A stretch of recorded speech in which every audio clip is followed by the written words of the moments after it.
Hey, this is Dave Ing. I am working on a Nissan Altima in the junkyard today. It is a coupe, so you'll see that the trunk latch is a little bit different than the four-door sedan.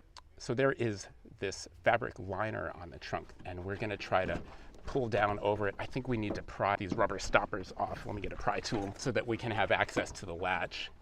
I think they're just going to pop out. Yeah, you'll see that. Yeah, they'll just pop out. Maybe use plastic pry tools when you're doing this so you don't mar anything. And we're going to flip this over the trunk latch here.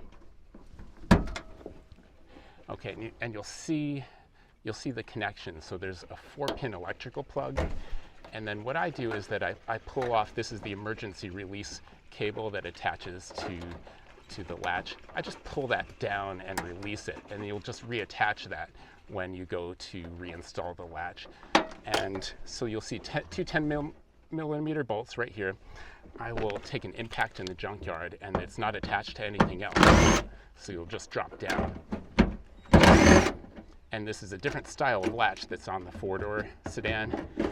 I'll have both part numbers though, in case you're watching and you have a sedan. So installation is the reverse of removal. I will have the OEM part number and a link to eBay in the description. We'll see you next time.